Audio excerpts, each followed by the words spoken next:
Hello YouTube and welcome back to our Firebird Rebuild. Quick update on where we're up to. I'm still waiting on the nuts to get rid of this stud on the cylinder head so I can get it off. I haven't been to my other workshop to pick up the clutch extracting tool either, although hopefully that'll be tomorrow.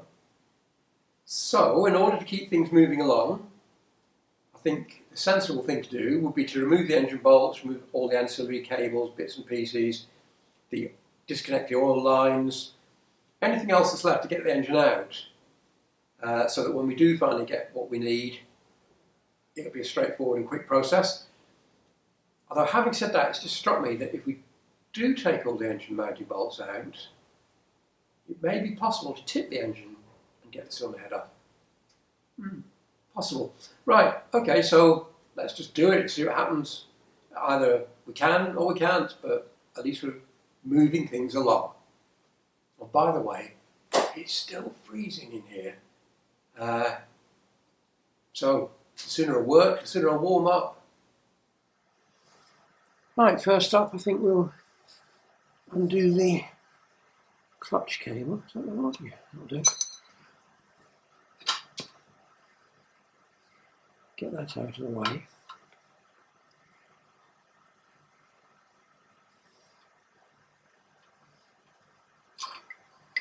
Good.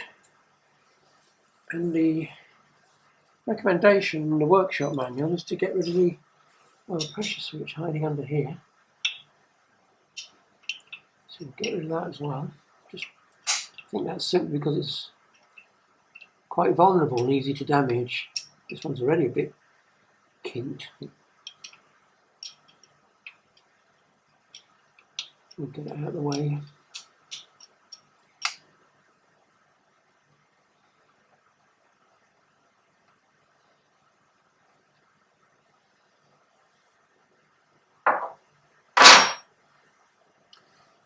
Top engine mount up here has gone already. Moving back, I haven't bothered removing the kickstart or the gear lever for the minute. I'll do all that on the bench, and also the kickstart's quite useful when you're lifting the engine. There's something solid to grab to. Clutch cable I won't remove until I take that off, so that can just come off with the engine. I've undone the gearbox dipstick, which was incredibly tight given its plastic. Very stuck. The top plate bolt for the rear engine mounts has been removed. The lower one has to come across this way, and there is a small plate in the way at the minute. So it might be easier just to undo the bottom one and try and tilt the engine and move it forwards. I don't know. So the next thing I'm going to do is I'm going to drain the gearbox oil. There's no point bringing it down to show you that because it's very hard to light and basically it's just a drain plug. So I'm going to drain the gearbox oil, and while I'm under there I'll have a look about disconnecting the hoses. I'll definitely disconnect it at the top of the frame. I think there's a single bolt holds a plate on and the whole lot can come off in one go. If that's the case, that's what I will do. And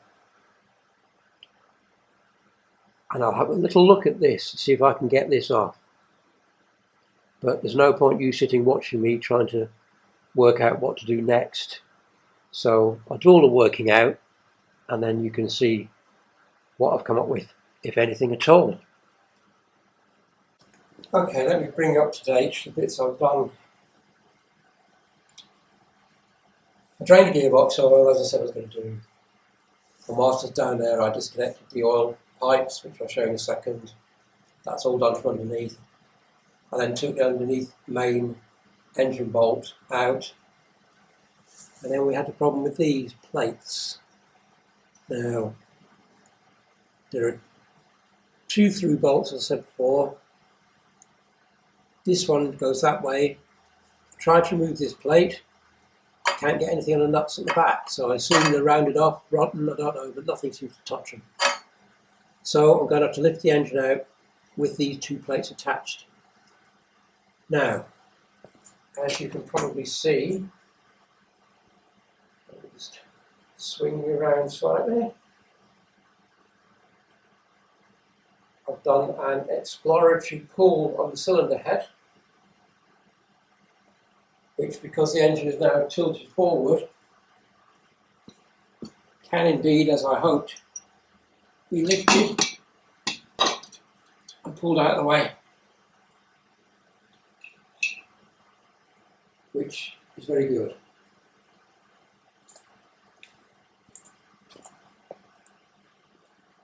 Revealing our pistons, which are intact. So I'll just move you around to get a better shot of them before we have a closer look, because I haven't even looked at them myself yet. But before we do, let's just take you down and show you the stuff I removed. The gearbox is full of oil. There doesn't seem to be anything particularly nasty in it.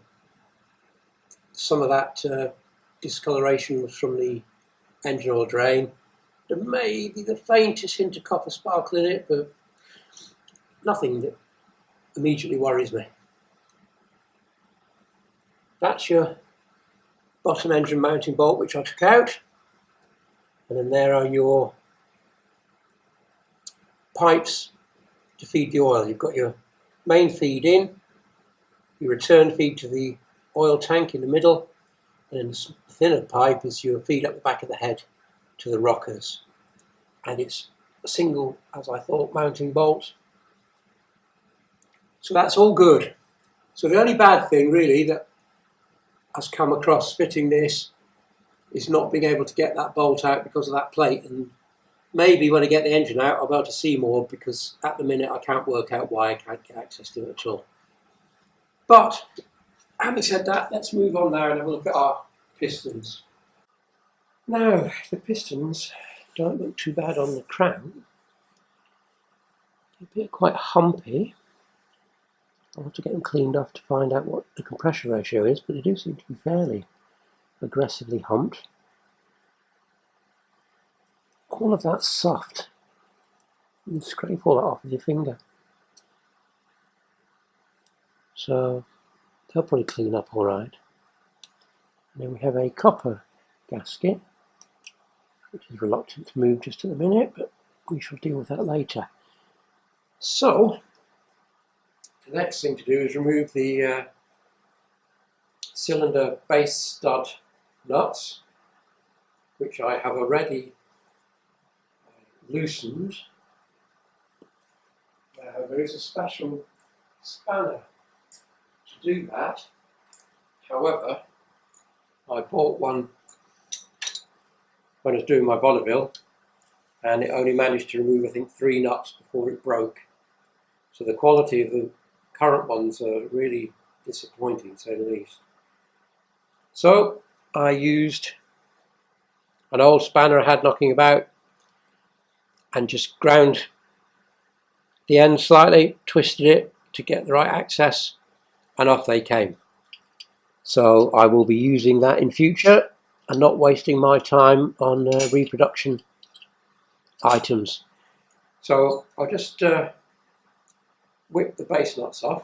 I suppose I better show you where they are, although you must have seen them before now, I'm sure. But anyway, I'll just move the lights and show you where they are. Right, so there we go, there they are. They run round the base of the cylinder. They're very awkward to get out under the fins, which is why I had to do that. So I'm just going to whip them off, come back to you, we'll lift the barrel and we'll see how bad the pistons look. As usual, they're a bit stuck. So you can't hit them upwards because you really do stand the risk of breaking the fins, which I don't want to do. So all you can do is apply sideways motion all the way round, which I have done, like so, all the way round. hopefully, fingers crossed, in this case I know it has, we've tried it already, it will release like so. Although previously, with the Bonneville, I ended up having to put rope around the barrels and then use an engine crane to lift it so the weight was on the barrels and leave it overnight. I only jacked up a very, very small amount, but enough that when it came loose it would create a joint break, which it did. I was rather worried I might have to do that this time, but there you go, it's come off. So I'm going to lift these a bit higher and make sure the pistons don't come out. I'm then going to slip some wood in to hold them, and then if you weren't doing any further work in the cases, you'd have to make absolutely sure you packed the open orifice of the crankcase to make sure nothing fell in. I will be stripping it all, but I'm still going to try and make sure nothing falls in. And the other thing is, you've got to make sure that the rods don't hit the case. I was watching a video the other night where somebody took an engine apart who, you know, I really enjoy the videos, but he just whipped it off and the rods just went crack against the case. Now, BSA rods are meant to be fairly weak anyway, so I'm going to be taking, it's up to you obviously, I'm not preaching, do what you like, it's your bike if you're doing one, but I'm just saying that I'm going to try and make sure that the rods don't connect with the case if at all possible. But who knows? I might cock it all up. So we need to lift these a little bit higher. Yeah, there we go. So let me just find something that I can prop these up with. Hold on. Right, I've just propped it up with a piece of wood for the minute. And then I've got some pipe insulation, foam pipe insulation, which I've used before on various vehicles. And I'm basically just going to try and squeeze it in down there, like so.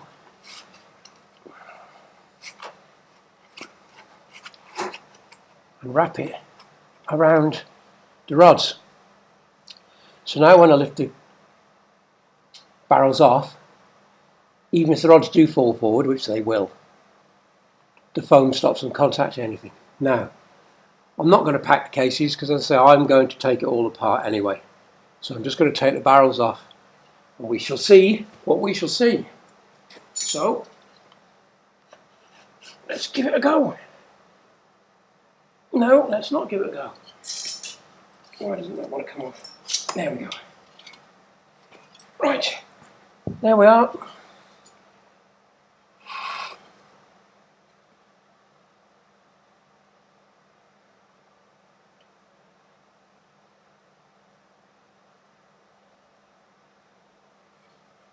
Okay.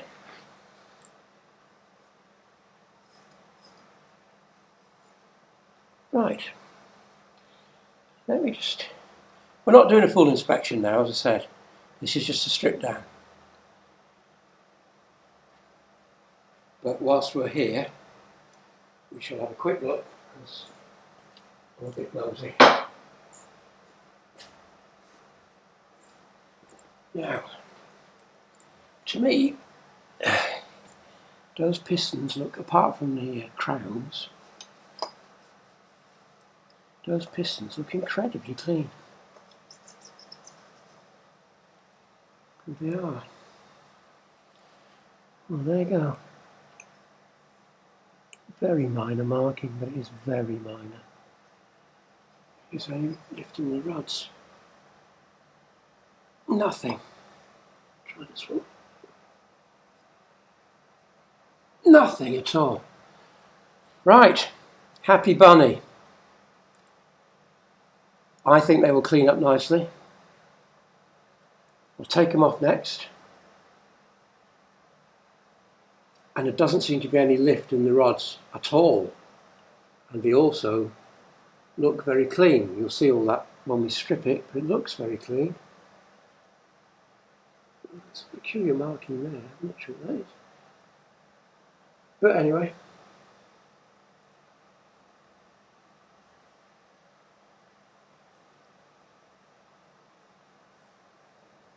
It looks very nice.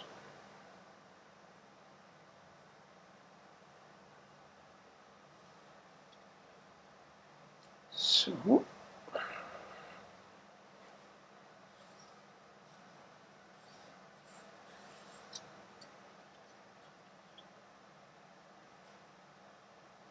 let's just take you down and show you the barrels.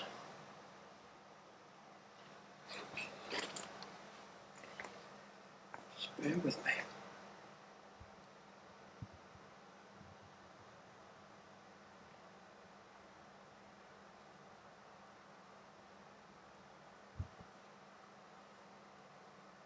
Right, again, not preempting anything because it's not even clean yet.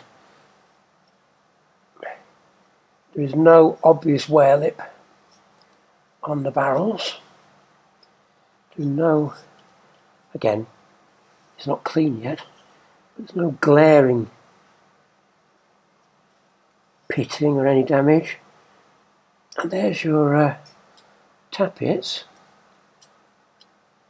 which again look remarkably good. Gasket, of course. Yeah. So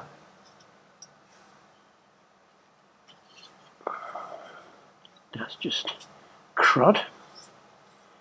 Right, we'll put that on the list of things to wash. The bowls inside, again we won't be able to see this, but the bowls inside where the tappets meet the push rods are really shiny and clean. So that's very good as well. So I might just leave them until I get the engine out. So I'll have a clean up because I'm surrounded by bits and pieces. But before I do, I haven't even looked inside, the underside I should say, of the head. Let's see if that's holding any nasty surprises. And there it is. And the answer is no. That all looks quite nice. Nothing, no obvious signs of chipping or anything. The valves don't look particularly recessed.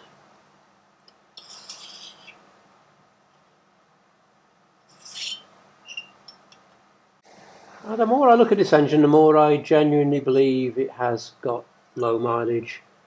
Whether it is the 4,000 that's showing recorded, I would never ever know, no one ever will, but everything just looks so good.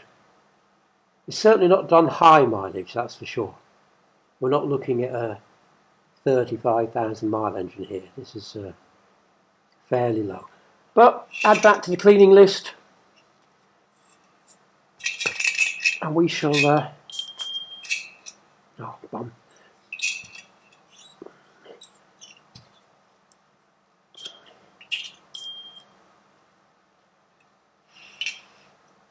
And we shall strip it down, clean it all up, check all the threads, all that sort of stuff in a later video when we're doing engine assessment.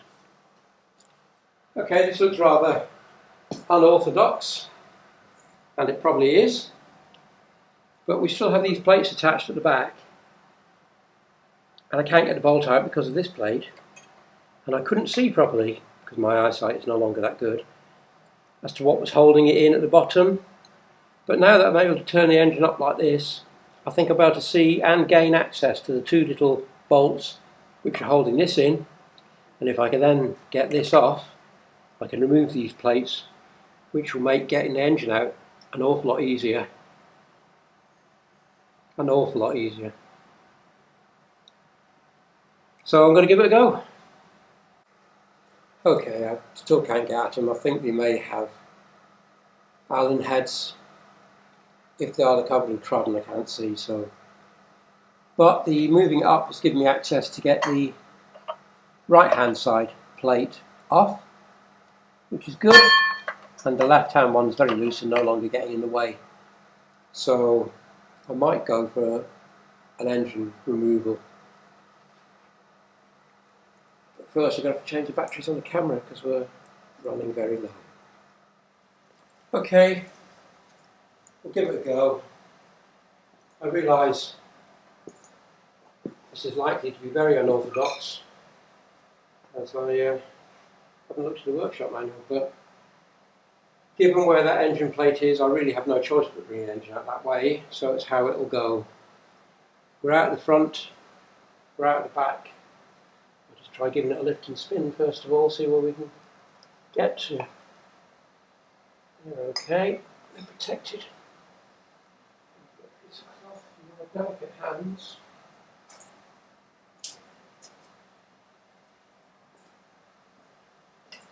So I think I shall try a lift and twist, rest it on the rails and take it out that way once I've cleared a bit of room for it.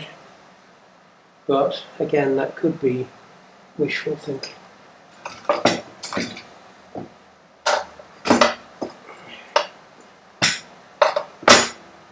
Oh yes, it is wishful thinking. Okay, let's lift it at the back. Yes. Let's try more like that.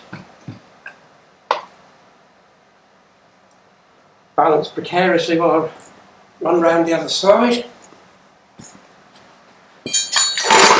Get rid of some of the rubbish.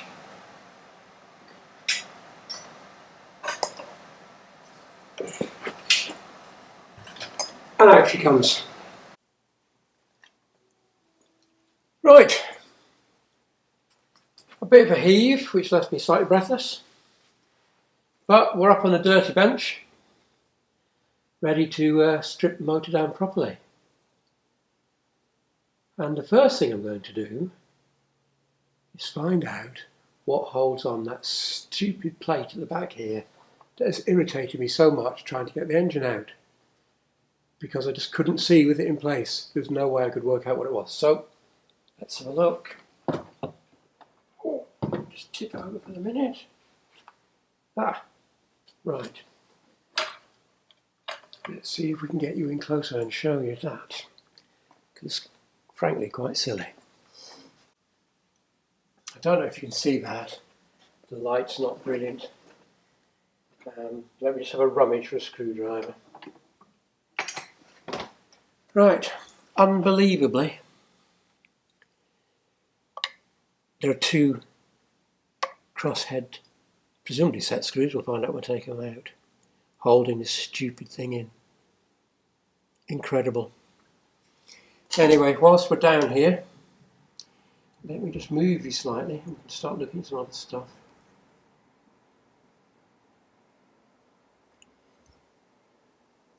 That is where the oil pipes were attached with the single bolt I mentioned. And then underneath that, here, is where the oil filter went that I took off in a previous video, the screen filter. There's a plate and nuts hold that on. And then just behind that is the gearbox filler hole where I gearbox drain hole where I drained the oil from earlier. So I think the next thing get rid of those two, get that plate off, and then we're going to work on this case. So I may be in your way slightly here, so I don't think I'll bother showing you it because I'm just undoing two screws. So we'll come back when there's something more interesting going on. Right, there are two set screws with crosshead. They won't be going back in. I'll get proper bolts to replace them because it was extremely difficult getting that one out, even with the engine sat on a bench, never mind in the frame. So I can't believe they're original. I'll look in the parts book. If they are original, it's not a good design. I don't really understand why anyone would want to suffer like that. And then, having done that, this still will not come out. So obviously the outside case must have to be removed as well to get that out. So that's the end of that for me for the minute. I'm not bothering with that anymore. So we can move on to stripping this side of the engine. Okay, first up's the points cover. I just cracked the screws before we came because working on the bench it's very easy to get in your way. I'm going to have to think of a different method of illuminating things to make sure that I'm not working in the dark and you can also see what's going on. Right, anyway, bring you in a bit closer. There's your points plate. Still got its felt pad intact. All looks pretty good in there. Very clean. All the screw heads look good, not mangled. Yeah, good stuff. Okay, so I'll just undo the gear change next, which you can't see anymore because I've brought you in too far. So let's pull you back out again. Hooray, there we go, you can see again. Right, gear change, kick start, case screws, case off, and we shall see what lies within. Right, I've moved the lights around so hopefully I can work, you can see, and both of us won't be in the dark. I've taken the gear change lever off. The splines are good, which is always welcome. The kickstart, I've had problems with these type of kickstarts before. This one's got a rusty nut. It's on a cotter pin, what the British call a cotter pin, not what the Americans call a cotter pin. So I've undone it a few turns. As you can see, the washer now rotates freely. And I'm going to give it a tap down to try and make sure it will move and shock it free before I undo it completely, because I want some support over the end, because if you take it off and hit it, you sort of stand a risk of squashing the threads, which we definitely don't want.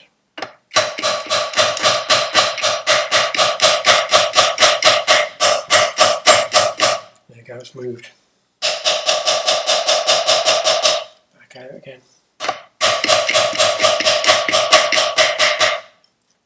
Right. I'll take the nut off, squirt some lubricant down, knock it in and out again, because as I say, I don't want to damage these threads under any circumstances, because they can be tight, these. I'll just get some lubricant in there.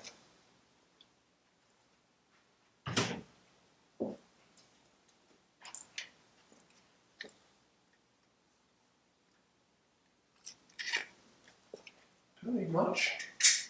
And then we shall put that back on again to protect the threads. Don't have to go all the way on. Just there you are, see. I hope you can see it.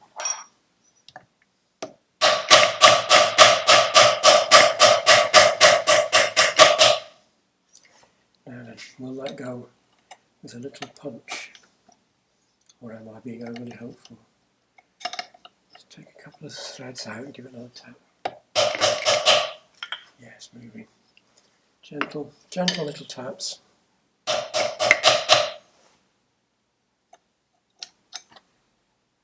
How much thread we got left here? I'll give it one more. Right. That should be moving enough now. So just gently, yeah, gentle little taps, all going. Lovely, lovely, lovely. Let me get a punch just to finish it off.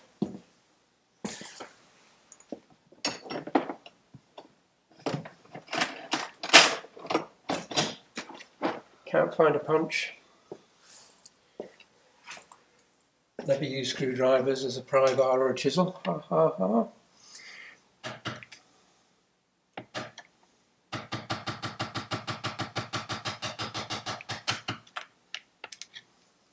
There we go. Lovely. Lovely, nice and reusable. Once everything's cleaned up. Put down there. Now then, will this want to come off? Now, give a gentle tap.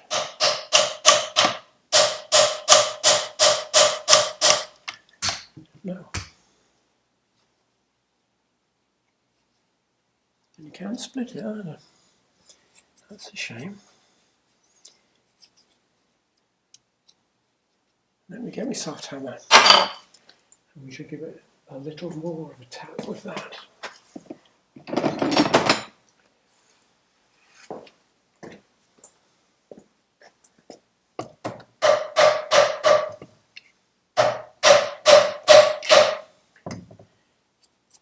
Anything happening?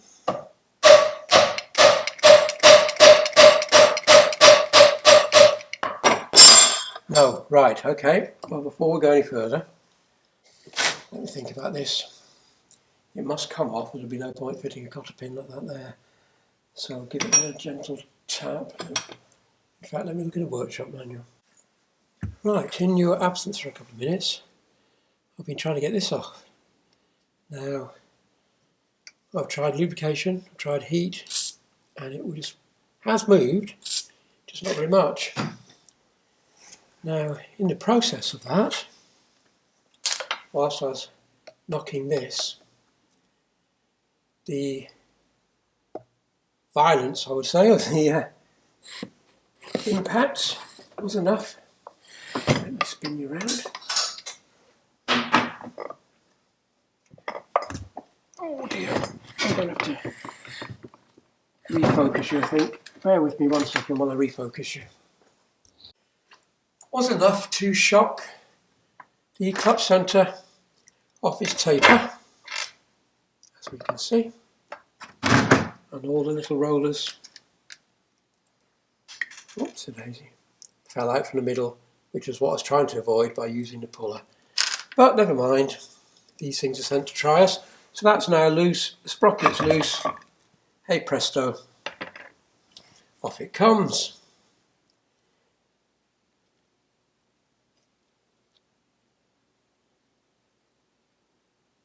Now then.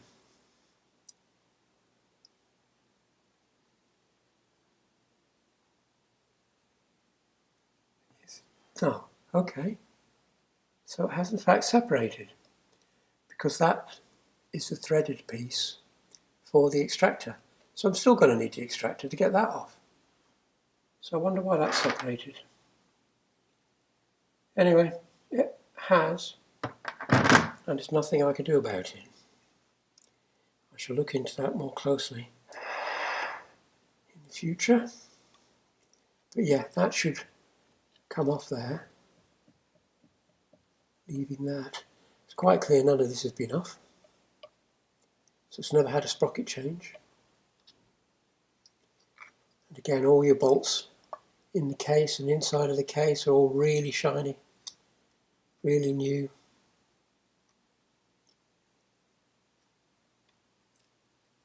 There's some more little rollers. So I'm still going to need my extractor.